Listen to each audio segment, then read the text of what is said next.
Assalamualaikum warahmatullahi wabarakatuh. Pada kesempatan kali ini kita akan berjumpa kembali dalam pertemuan selanjutnya. Tetapi pada kali ini kita tidak melalui Zoom meeting, tetapi langsung dari YouTube. Baik, hari ini saya akan mengajar tentang masyarakat Trunyan di Bali. Ini adalah lanjutan dari pertemuan kita yang sebelumnya tentang masyarakat tradisional. Hari ini kita akan belajar tentang masyarakat tradisional, khususnya pada masyarakat Trunyan di Bali. Baik, sebelum kita mulai pembelajaran hari ini, saya akan mengulang kembali materi kita yang sebelumnya tentang masyarakat tradisional. Seperti yang sudah kita lihat dalam video sebelumnya, yaitu film AO, The Last Neanderthal, yang menceritakan tentang kehidupan masyarakat purba. Di situ kita bisa melihat bahwa terdapat ciri-ciri masyarakat purba. Kemarin kita juga sudah mendiskusikannya. Yang pertama, bahwa masyarakat purba itu tinggal di dalam gua dan mereka hidup dan berkumpul dalam suatu kelompok. Dan juga dalam kehidupannya mereka itu hidup nomaden atau berpindah-pindah. Dalam film itu kita melihat bahwa Ao adalah seorang Last Neanderthal yang tinggal dalam kelompok tertentu dan dia tinggal di dalam gua.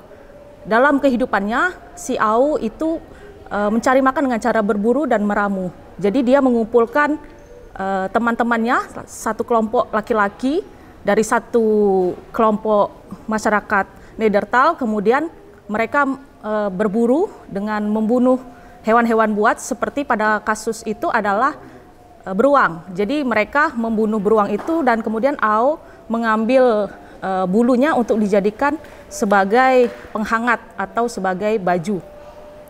Kemudian kita juga lihat bahwa di dalam film tersebut, pada masyarakat purba itu belum mengenal bahasa. Jadi mereka masih menggunakan bahasa tubuh atau ekspresi. Jadi kita lihat waktu itu ketika lawannya Ao itu marah, jadi dia hanya menunjukkan ekspresi kemarahan saja dan Ao sudah tahu bahwa dia marah. Begitu pula sebaliknya ketika lawannya itu senang dan berbahagia, kita bisa tahu bahwa lawannya itu sedang senang.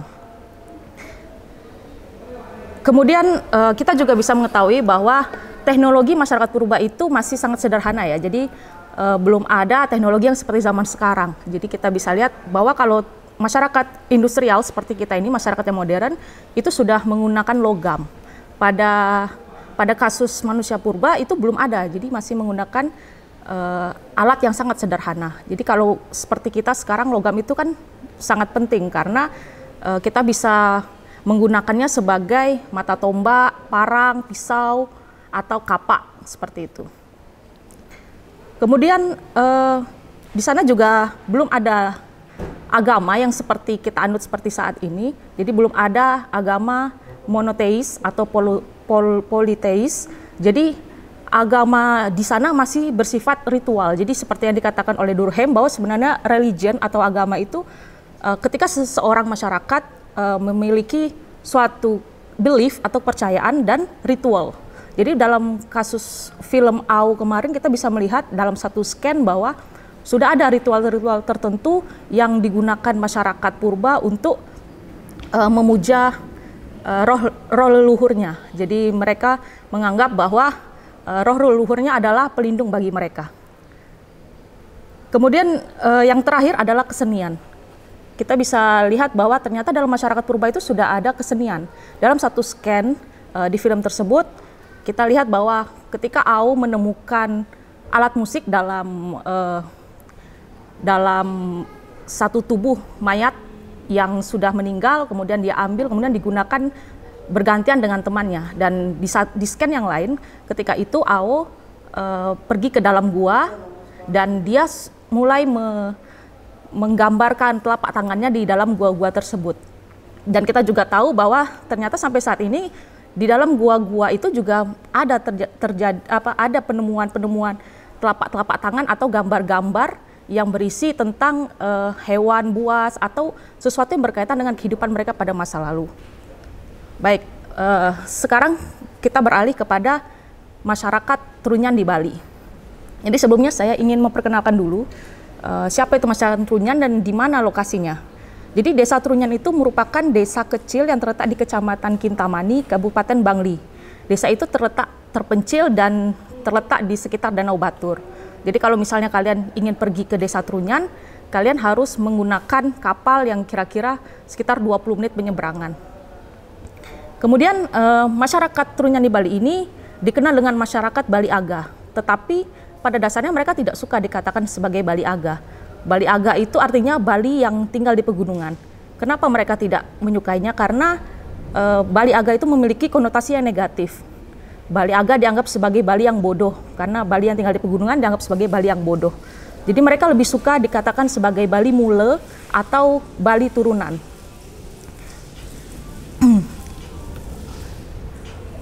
Jadi masyarakat Trunyan itu menyebut mereka sebagai Bali Turunan atau Bali Turunan Ratu Sakti Pancering Jagat, yaitu seorang yang pertama kali turun dari langit Bali dan menempati Pulau Bali. Jadi penduduk Bali itu dibagi menjadi dua penduduk, yaitu penduduk Bali Turunan yang seperti Desa Trunyan, masyarakat Desa Trunyan, dan juga satu lagi adalah masyarakat Bali Suku. Bali Suku itu adalah Bali pendatang. Jadi kalau orang Bali menyebut Bali Suku itu artinya Bali pendatang yang merupakan pendatang dari Kerajaan Majapahit. Suku artinya kaki atau pejalan kaki. Jadi mereka adalah orang-orang yang datang ke Bali dengan berjalan kaki. Itu adalah masyarakat Jawa pada masa Kerajaan Majapahit. Oke, yang menarik dalam tradisi di Desa Trunyan itu adalah tradisi penguburan yang disebut mepasah. Jadi tradisi penguburan pada masyarakat Bali Trunyan ini berbeda dengan masyarakat pada umumnya. Jika pada masyarakat umumnya ketika ada jenazah yang meninggal, kita akan menguburnya seperti pada tradisi masyarakat Muslim dan Kristen. Sedangkan pada masyarakat Hindu pada umumnya itu berbeda, karena pada masyarakat Hindu mereka tidak menguburkannya tapi membakarnya, sehingga disebut sebagai tradisi ngaben. Nah, yang berbeda adalah tradisi di Desa Trunyan itu tidak dibakar seperti tradisi masyarakat Bali pada umumnya, tetapi hanya ditaruh di bawah pohon tarumenyan. Jadi dibiarkan terbuka seperti itu. Jadi mayat-mayat itu dibungkus kain kafan, kemudian ditaruh di atas tanah dan dikelilingi oleh ancak saji atau anyaman dari bambu yang dibentuk sedemikian rupa, kemudian dipacang di sekeliling mayat. Kamu bisa menyaksikan itu dari film yang sudah saya kasih sebelumnya. Jadi ini adalah deskripsi dari film tersebut. Nanti kita bisa diskusikan lebih lanjut. Jadi tradisi mepasah ini disebut juga sebagai tradisi kubur angin. Sedangkan kalau tradisi ngaben itu sebagai kubur api. Kenapa? Karena tradisi mepasah itu membutuhkan angin untuk supaya mayat itu cepat membusuk, untuk pembusukan mayat. Sedangkan kalau misalnya pada tradisi ngaben mereka membutuhkan api untuk dibakar, kemudian abunya diambil, bisa disimpan oleh keluarga atau disebarkan ke tempat-tempat tertentu sesuai pesanan mayat. Jadi tradisi mepasah ini sebenarnya tidak bisa dilakukan oleh sembarang masyarakat Desa Trunyan, karena ada hal-hal tertentu atau kondisi-kondisi tertentu yang tidak memungkinkan mereka untuk melakukannya, sehingga jika tidak memungkinkan harus dikuburkan. Kondisi-kondisi tersebut itu seperti mayat yang dibunuh atau bunuh diri, atau jasadnya tidak lengkap, atau cacat, atau mereka sedang sakit seperti cacat atau lepra. Jadi pada kondisi itu mayat harus dikuburkan. Seperti yang saya jelaskan tadi, bahwa tata cara penguburan mayat di Desa Trunyan yang disebut oleh mepasah itu caranya adalah jenazah dibaringkan di atas lubang yang tidak terlalu dalam, sekitar 10-20 cm. Tujuannya supaya mayat itu tidak bergeser. Karena kan tidak semua kondisi tanah itu datar, sehingga harus dibuat lubang. Kemudian bagian atasnya dibiarkan terbuka, dan jumlah lahat di area perkuburan itu hanya ada 7 buah. Jadi jika seandainya ada mayat baru yang ingin dikuburkan secara mepasah, mayat yang paling tua di antara 7 itu harus diambil, didoakan, dan tulang belulangnya ditaruh begitu saja, disusun di wilayah itu. Jadi ketika kalian melihat di daerah pemakaman di Desa Trunyan, kalian akan melihat bahwa ada banyak sekali tengkorak-tengkorak dan tulang belulang yang bisa kita lihat dan bisa kita sentuh, asal kita tidak takut. Jadi kita bisa berfoto di situ, kita bisa lihat mereka. Jadi sekarang pertanyaannya adalah kok bisa ya orang itu bisa ditaruh begitu saja? Apakah tidak mengeluarkan bau, mayatnya itu apakah tidak berbau? Itu mungkin yang menjadi pertanyaan bagi kita semua. Tapi ternyata jawabannya ada pada pohon tarumenyan itu sendiri. Jadi pohon tarumenyan adalah pohon yang sangat wangi.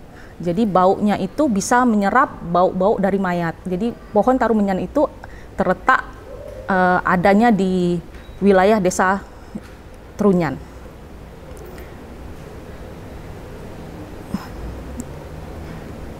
Jadi asal mula tradisi mepasa itu konon berasal dari perintah Ratu Sakti Panjering Jagat ketika masih menjadi raja di daerah Trunyan dulu.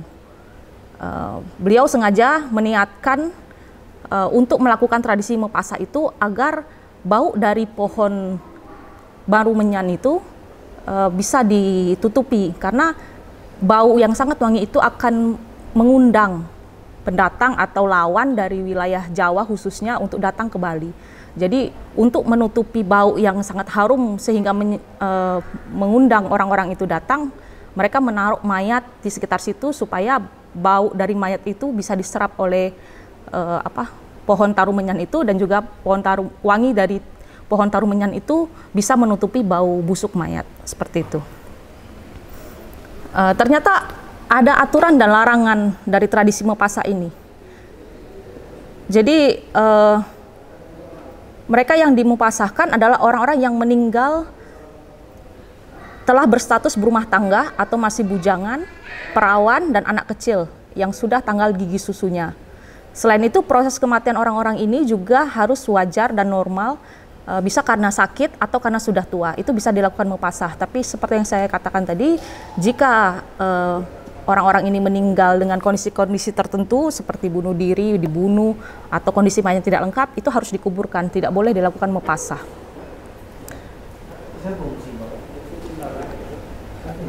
Ternyata lokasi pemakaman untuk proses mupasah ini juga ditentukan ya. Di Desa Trunyan itu ada 3 kategori pemakaman, yaitu Semawayah, Semanguda, dan Semabantas.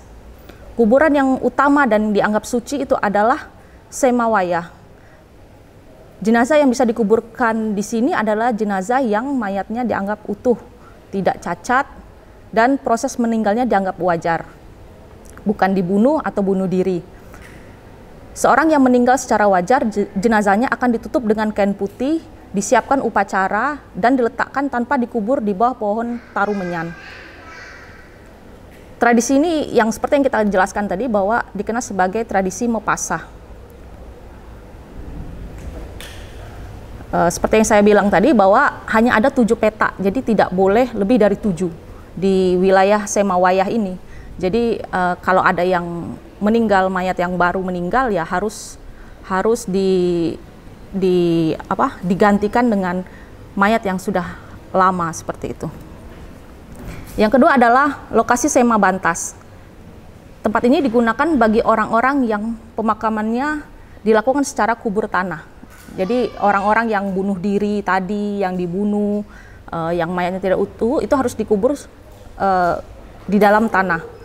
Lokasinya terletak di perbatasan Belongan, Cimelandung, dan Desa Abang.